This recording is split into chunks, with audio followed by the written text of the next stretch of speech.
Height high স্কুলে class 5 থেকে পড়েছি, এবং এই হাইট হাই স্কুল সৃষ্টির মূলে যখন প্রথম স্কুলটা হয় সেই সময় গৌরচন্দ্র মুখার্জিও কিছুদিন ক্লাস করতে গিয়েছিল।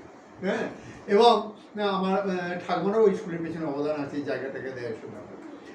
আমি এইসব ছেলেগুলোর সঙ্গে আমি জানলাম যে হাইট হাই স্কুলে কে ফার্স্ট হয়েছে, হাইট হাই স্কুলে প্রথম কে হয়েছে, ওটা একটি মেয়ে হয়েছে।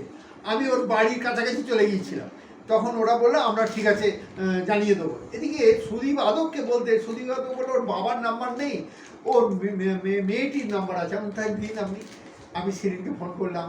শিরিনের গলা স্বর শুনেই ধরেছি যে ও খুব খুশি, ও খুব আপ্লুত। হ্যাঁ, এবং ঈশ্বরের কাছে আমি কামনা করি শিরিন যে মানে ওর যা বিনয়ী চরিত্র যা দেখছি আমি আর কি, এবং ওর বাবার ইচ্ছা, হ্যাঁ, এবং সেই ঈশ্বর পরম করুণাময়, এবং আল্লাহর কাছে আমি কামনা করি, মানে আমি তার কাছে দোয়া মাগি যে ও যেন একদম তুঙ্গে পৌঁছায়। সকলের ক্ষেত্রে যা বলছি ওর ক্ষেত্রেও তাই বলছি, ও যেন পরিশ্রমটা